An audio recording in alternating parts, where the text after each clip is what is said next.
먼저 기도하시겠습니다. 주의 말씀은 내 발의 등이요 내 길의 빛이니이다 고백하는 자들이 주의 말씀을 듣고자 머리를 조아립니다. 진리의 성령님, 우리의 마음을 여시고 귀를 열어 주의 음성을 듣게 하옵소서. 말씀으로 조율되며 결단하는 시간이기를 소망합니다. 길이요 진리요 생명 되신 예수님의 이름으로 기도합니다. 아멘. 성자의 성육신을 기념하고 재림을 기대하며 기다리는 대림절에 말씀을 전한다는 것, 참 감사하고 기쁜 일입니다. 왜냐하면 말씀을 전하기에 앞서 말씀으로 씨름하고 묵상할 때에 그 말씀이 저의 신앙 고백이 되고 또 그것을 공동체적으로 나눌 때에 전하는 자뿐만 아니라 말씀을 듣는 자들에게도 그 말씀이 힘이 되고 생명이 되기 때문이지요. 한편 오늘 전할 말씀을 받아들고 제 마음이 복잡하고 착잡했습니다. 순간 누가 본문을 결정했지? 왜 하필 이번 주에 설교하게 되었나 생각이 들었습니다. 왜냐하면 산발적인 코로나19의 재확산으로 3차 대유행이 일어난 상황이기에 항상 기뻐하라, 쉬지 말고 기도하라, 범사에 감사하라는 말씀을 전하기가 부담스러웠습니다. 평소 긍정적이고 낙천적인 성향이라 주어진 삶에 만족하며 기쁘고 감사하게 살아가는 편이기는 한데요. 신촌이나 홍대 입구를 비롯한 곳곳에 폐점하는 가게들, 또 임대 연락처가 붙은 공실들을 보면서 기뻐하기가 힘든 거죠. 어떤 자영업자이신지 직접적으로 제가 알지는 못하지만 임대료나 관리비, 인건비를 감당하기 힘들어서 폐업하셨구나 생각하면 감사하기가 어려운 현실입니다. 공실이 된 지 장기간이신 건물 주인은 어떠하실까요? 처음에는 기도하며 도우심을 구하지 않았을까요? 그러나 장기화되면 될수록 또 코로나19처럼 피조물인 인간이 예측 진단하기 어려운 상황이 지속되면 지속될수록 계속해서 기도하기가 쉽지 않으실 것입니다. 평소 연락이 없던 성도님께서 전화를 주실 때 반갑기도 하지만 무슨 일로 전화하셨을까 걱정이 먼저 되기도 하는데요. 그것은 오늘을 살아가는 우리의 현실이 그리 낙관적이고 낭만적이지 않기 때문입니다. 혹시 쓰레기집 청소에 관해 들어보셨습니까? 일상적인 입주나 거주 청소가 아닌 유품을 정리하거나 화재 현장을 청소하는 일, 이외에 쓰레기집을 주로 청소하는 특수 청소 전문 그룹이 있습니다. 이삿짐 센터처럼 그룹 안에 여러 팀이 있고 그 팀들이 쓰레기 양에 따라 한 팀이 가기도 하고 두서너 팀이 출동하기도 하는데요. 한 달에 쓰레기집 의뢰만 몇 건일까요? 한 달에 100건 정도 들어온다고 합니다. 그러다 보니 팀원들은 매주 두세 곳씩을 청소하는 거죠. 쓰레기집에서 나오는 그 쓰레기 양은 어느 정도일까요? 지자체가 이 수거를 꺼릴 정도로 쓰레기가 어마어마하다고 하는데요. 쓰레기집 청소는 그 쓰레기 양에 따라 계산을 한다고 합니다. 쓰레기가 무릎까지 차는 집이 있는가 하면 허리까지 차는 집이 있을 정도로 심지어 방이 3개 이상인 집을 청소하는 데는 무려 장정 10명이 12시간 동안 투입되었다고 합니다. 이런 집에서 사람이 산다는 게 상상이 되십니까? 쓰레기집에 사는 그 대부분의 사람들이 마음의 병을 앓고 있는 사람들이고 살아갈 의욕을 잃어서 쓰레기가 쌓일 때까지 치우지 않는다는 거죠. 고객 중에 80%가 여성인데요. 성폭력이나 범죄 피해자, 경제 능력을 상실하신 분들이 대부분이라고 합니다. 그런데 이 쓰레기집에서 발견되는 가장 많이 나오는 쓰레기 중에 하나가 약봉지라는 거예요. 그만큼 아픈 분들이 많다는 거죠. 고양이 똥이나 사료가 나오면 동물들에게 위로를 받았구나 추측한다고 합니다. 불안함과 답답함, 나아가 무기력증까지 겪는 사람들이 증가하면서 지난 1월부터 8월까지 접수된 코로나19 관련 우울증 상담 건수가 어느덧 40만 건을 넘었다고 합니다.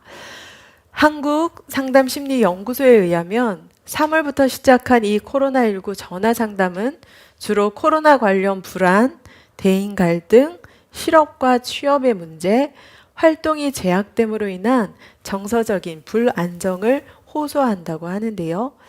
코로나19의 기세가 꺾이지 않고 지역사회 감염이 증가하는 상황에서 코로나 관련 불안이나 우울, 분노와 가족 갈등 등 심리 상담을 필요로 하는 분들은 더 증가할 것입니다. 그렇다면 우리의 가족이나 우리의 이웃은 어떠할까요? 친구나 성도님들은 다들 안녕히 계시는 걸까요? 비대면의 상황 가운데 목회는 무엇이고 목양은 어떻게 해야 하나? 성도를 만나지 못하는 상황에서 목회자로서 무엇을 해야 하나 고민했습니다. 비대면의 상황 속의 목회자들의 주된 업무 중에 하나는 콜센터처럼 전화로 카카오톡으로 신방하는 것입니다. 매주 중보기도 지면을 통해 공유되는 기도 제목들을 보셔서 아실 텐데요. 중보기도 팀이나 건사회 카톡방을 통해 공유되는 그 기도 제목들은 교구 목회자들을 통해 신방한 우리 교회 성도님들의 현 주소이고 가족들, 친척들, 주변 사람들의 현실적인 기도 제목입니다. 지루한 코로나19에 지쳐가는 분들에게 항상 기뻐하라는 이 말씀은 어떻게 적용될까요? 불면증과 외부 활동 감소로 인하여 무기력증을 호소하는 분들에게 범사에 감사하라는 이 말씀은 어떻게 다가올까요? 2단계까지 격상되었던 사회적 거리두기가 1단계로 완화되면서 조금씩 늘어나는 그 유동인구로 인한 소비 활동이 이루어졌지요.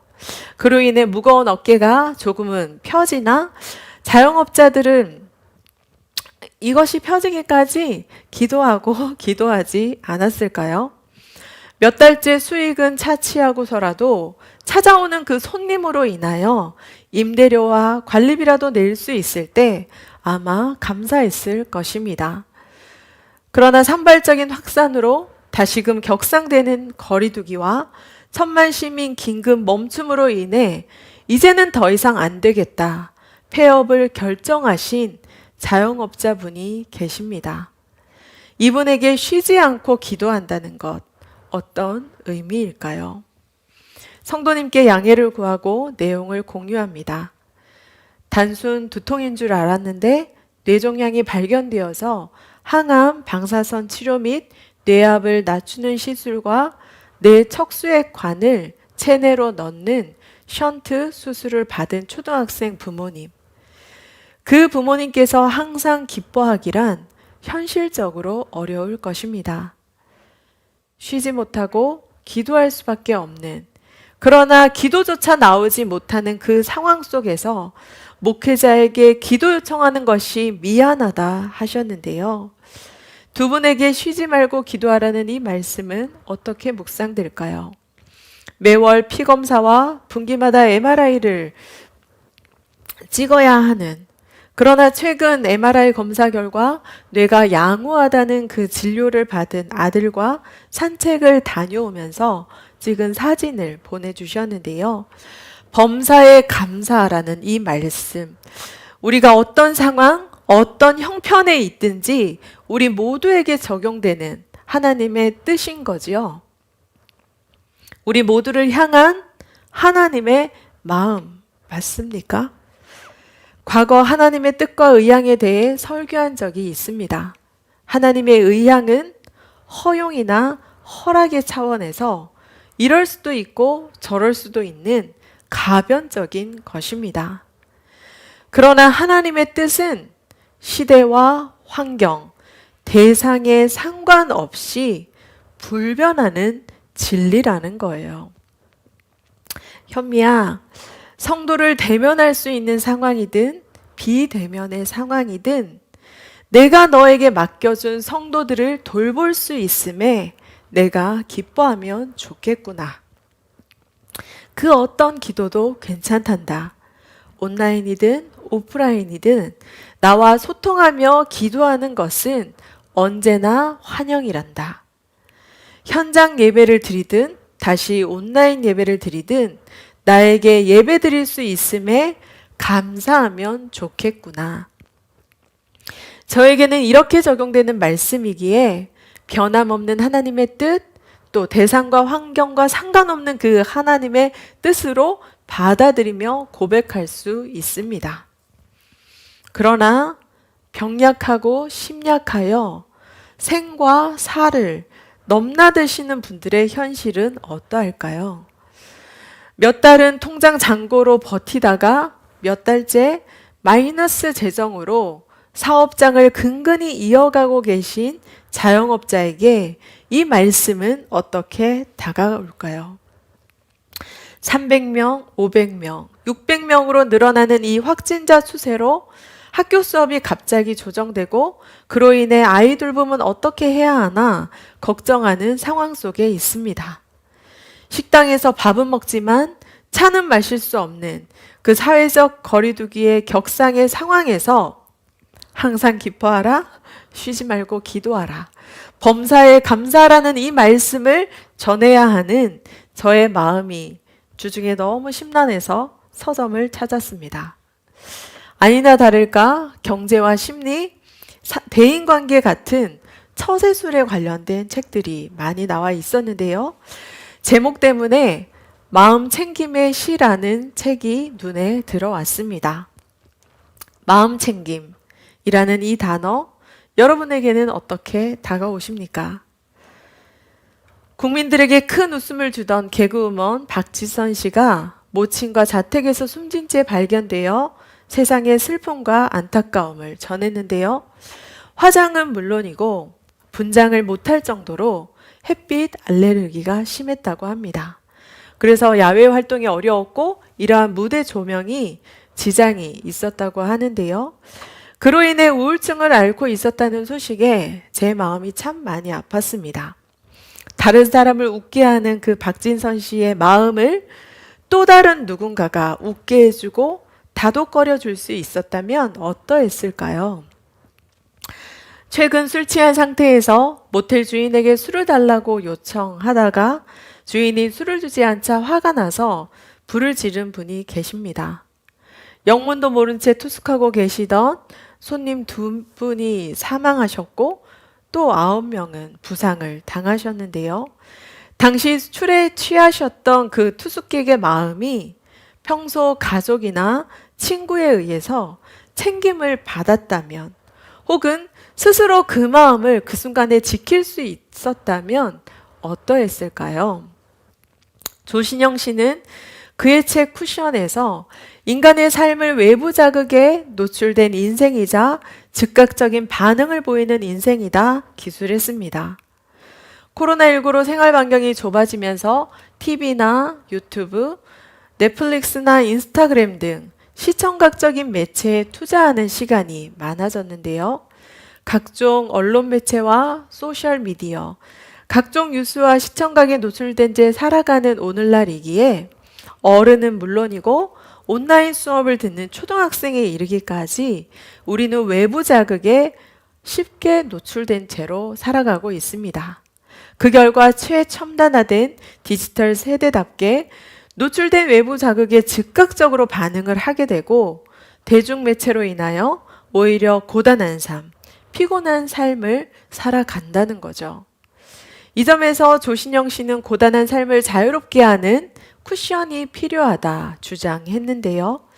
쿠션은 자극과 반응 사이에 공간을 마련하는 것입니다.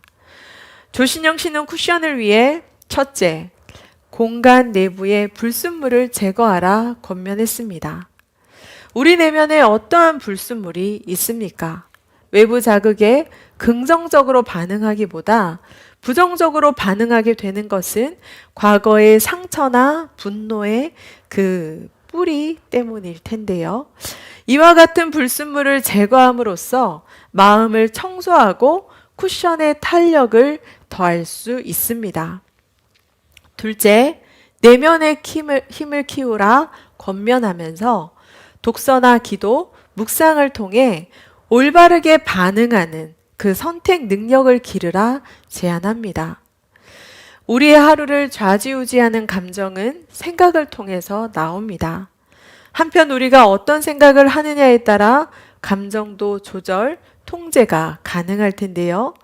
이 점에서 스스로 생각을 선택하되 독서나 기도, 묵상을 통하여 물질처럼 보이는 가치보다는 보이지 않는 가치를 선택하는 그 내면의 힘을 기를 필요가 있습니다. 이것이 우리 각자가 자신의 마음을 챙기고 지키는 방법일 텐데요. 마음 챙김, 마음 지킴으로 번역이 가능한 mindfulness, 이 단어는 불교의 명상에 뿌리를 둔 단어입니다.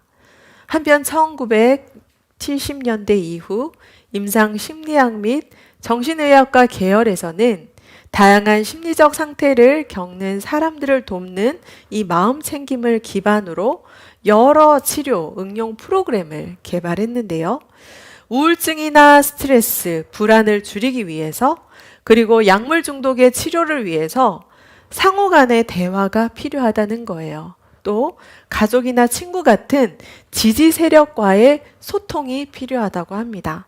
아울러 마음 챙김, 이 방법이 심리 상담에 사용되곤 하는데요. 인지적 결함이 되었든 정서적 결함이 되었든 개인적으로든 공동체적으로든 마음 챙김이 필요한 시대라 여겨집니다. 성도님들에게 전화나 카카오톡으로 이렇게 신방을 하면서 부탁드리는 내용 중에 하나가 바로 이 마음 챙김인 거예요. 성도님, 실시간 예배로 또 새벽 설교로 개인 경건으로 마음을 지켜주세요. 마음을 챙겨주세요. 라고 부탁을 드리곤 하는데요. 불교 전통에서는 이 마음 챙김을 위해 다양한 호흡법이나 명상 기법을 추천합니다. 그렇다면 기독교 전통에서는 마음 챙김을 위해 어떤 방법을 제안할 수 있을까요? 불교나 기독교 같은 특정 종교가 되었든 임상 심리학이나 정신의학이 되었든 마음 챙김, 마음 지킴이 부각되는 것은 너희 마음에 무슨 생각을 하느냐 하는 이 예수님의 질문처럼 우리의 생각이 이 마음에서 비롯되기 때문입니다. 마음 안에 일어나는 생각이 모두 다 성령님께서 주시는 생각이 아니지요. 그러므로 생각에 주의가 필요한데요. 사도 베드로가 예수님을 향하여 주는 그리스도시요 살아계신 하나님의 아들이니이다 고백했을 때 예수님께서는 이것을 알게 하신 분이 사람이 아니라 하나님이시다 말씀하셨습니다. 우리가 하나님을 아버지라 부르며 예수님을 나의 구원자, 나의 주인으로 고백할 수 있는 것, 이 또한 마찬가지일 텐데요. 이러한 신앙 고백은 사람에 의한 것이 아닙니다. 우리 안에 계신 성령님께서 우리 마음에 이러한 생각을 주시고 깨닫게 하시며 믿게 하시고 고백하게 하시기 때문이지요. 한편 예수님께서 십자가에서 죽으실 것을 예언하셨을 때 베드로는 그런 일은 결코 주님께 미치지 않을 것이라고 항변하며 예수님을 붙잡았습니다. 베드로의 생각과 말은 주를 위한 것처럼 보입니다. 그러나 예수님께서는 사단아 내 뒤로 물러가라 하시면서 베드로를 호되게 책망하셨는데요. 왜냐하면 베드로의 생각 가운데 사단이 역사하고 있었다는 것을 예수님께서는 아셨기 때문입니다. 이처럼 성령님께서 생각을 통하여 우리 가운데 역사하시듯이 사단도 생각을 통하여 우리 마음에 역사합니다. 그러므로 우리 마음 가운데 일어나는 생각이 성령님께서 주시는 생각인지 사단이 주는 생각인지 분별할 수 있어야겠습니다. 사단은 가룟 유다의 마음에 예수님을 팔 생각을 넣었습니다. 그런데 만약 가룟 유다가 예수님을 팔려는 이 생각이 사단으로부터 온 것임을 분별했다면 어떠했을까요? 그러나 안타깝게도 가룟 유다는 그 생각이 어디로부터 온 것인지 분별하지 못했습니다. 그 결과 사단은 가룟 유다의 마음 속으로 들어갈 수 있었던 것이죠. 마음에서 일어나는 악한 생각들, 부정적인 생각들, 이것들을 우리가 가지치기 하지 않고 그냥 내버려 두면 어떻게 될까요? 사단이 주는 생각으로부터 우리의 마음을 지키지 않고 빼앗길 때에 우리는 결국 사단의 종이 됩니다. 그러므로 솔로몬은 잠언을 통하여 모든 지킬 만한 것 중에 무엇을 지키라? 네, 더욱 내 마음을 지키라 권면했습니다. 왜냐하면 마음이 생명의 근원이기 때문이지요. 김인중 목사님의 인생은 바라봄이다에 인용된 글을 읽어드립니다. 한 인디언 가정에서 할아버지가 손자에게 모든 사람의 마음속에서 벌어지는 다툼에 대해 이야기를 들려주고 있었다. 할아버지가 말했다. 아이야, 그 싸움은 우리 마음속에 있는 두 마리 늑대 사이에서 벌어진단다. 하나는 두려움이지. 놈은 불안과 걱정, 불확실성과 주저함, 그리고 대책 없음을 가지고 다닌단다. 다른 한 늑대는 믿음이라고 한단다. 그 늑대는 차분함과 확신, 자신감, 열정, 단호함, 흥분, 그리고 행동을 불러온단다. 그 이야기를 듣던 손자가 잠시 생각을 하더니 할아버지에게 물었다. 그럼 둘 중에 어느 늑대가 이겨요? 그러자 할아버지가 대답했다. 바로 내가 먹이를 주는 늑대란다. 여러분은 요즘 어떤 늑대에게 먹이를 주고 계십니까? 불안과 걱정, 불확실성과 주저함, 그리고 대책 없음을 제공하는 두려움입니까? 아니면 차분함과 확신, 자신감과 열정, 단호함과 흥분, 그리고 행동을 불러일으키는 믿음의 먹이를 주고 계십니까? 무엇에 초점을 맞추고 계십니까? 막막한 코로나19의 현실입니까? 아니면 눈에 보이지는 않지만 코로나19의 상황 속에서도 역사하시는 그 영이신 하나님, 우리를 향해 변함없는 뜻, 항상 기뻐하기를, 쉬지 않고 기도하기를, 범사에 감사하기를 바라시는 그 하나님입니까? 무엇에 마음을 집중하고 계십니까? 한계투성이인, 실수투성이인 인생, 나 자신입니까? 아니면 우리와 함께 하시는 성령님, 우리 안에 계시는 예수 그리스도이십니까? 우리 마음에 하나님을 두기 싫어하고 자아가 주인 될 때에 우리는 기뻐하고 기도하며 감사하기 어렵습니다. 상황과 형편에 따라 때로는 주변과 비교하며 기뻐하고 만족하며 감사할 수 있겠지요. 그러나 이것은 상대적인 것이요, 찰나적인 것이며 영원하지 못합니다. 믿음이 아닌 염려와 걱정, 두려움의 먹이를 주게 될 때에 우리는 사단이 주는 생각에 우리의 마음이 빼앗기고 흔들리게 될 것입니다. 신실하신 하나님에 반해 우리는 믿음의 항상성이 부족한 자들이지요. 그렇기에 매주 말씀을 듣고 결단하며 실천하려고 노력하지만 기뻐하고 기도하며 감사하라는 이 말씀을 매일의 삶 속에서 이루기란 너무너무 어렵다는 거예요. 만만하지 않습니다. 문제에 문제, 시련에 시련이 끊이지 않는 이 인생사를 표현하시면서 지긋지긋하다, 또 어떤 문제가 닥칠까 두렵다 토로하는 분이 계십니다. 그러므로 이 세상을 살아가는 동안 나의 힘을 의지할 수 없음을 깨닫습니다.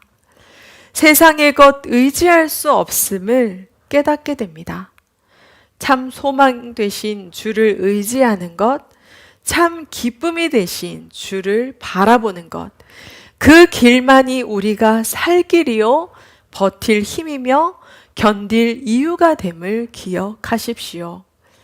좋은 소식, 기쁜 소식만 전하고 싶은데 끊임없는 사건 사고에 지치신다며 언제까지 목사님에게 기도 부탁만 해야 하는지 부끄럽고 죄송하다는 분들이 계십니다. 그런데 여러분, 그거 아시나요? 성도님들을 신방하면서 듣게 되는 그 삶의 이야기, 또 마음의 이야기, 삶의 문제들, 그것이 시험이 되었든 고난이 되었든 이 모든 것이 우리에게 염려나 걱정, 근심거리가 아니라는 거예요. 이것이 기도 제목이 되는 것은 하나님께서 우리의 참 소망이 되시기 때문입니다. 참 소망이신 그 하나님 붙잡고 직접 기도하시든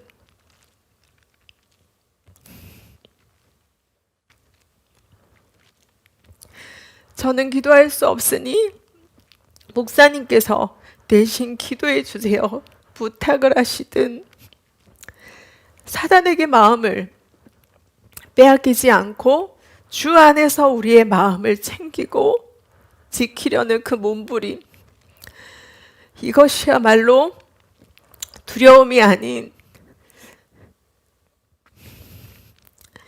믿음의 먹이를 주는 것이 아닐까요?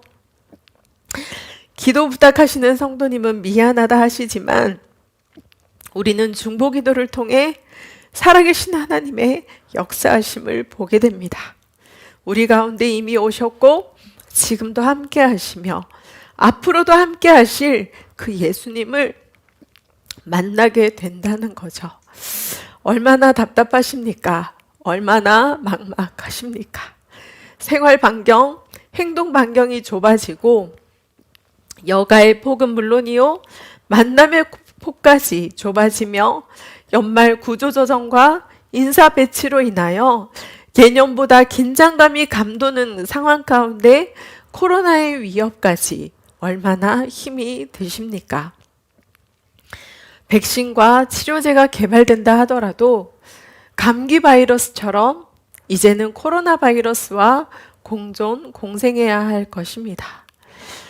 그렇기에 부탁드립니다. 참 소망 대신 주를 의지하는 그 믿음에 먹이를 주시며 마음을 챙기시고 지켜 나아가 주십시오. 이를 통해 여러분들 각자가 말씀대로 이루어가는 교회 되기를 축원하며 라이놀드 니버의 기도문으로 말씀을 마무리 기도하겠습니다. 하나님, 바꿀 수 없는 것은 받아들이는 평온을, 바꿀 수 있는 것은 바꾸는 용기를, 또한 그 차이를 구별하는 지혜를 주옵소서. 하루하루 살게 하시고 순간순간 누리게 하시며 고통을 평화에 이르는 길로 받아들이게 하옵소서. 죄로 물든 세상을 내 원대로가 아니라 예수님처럼 있는 그대로 받아들이게 하옵소서.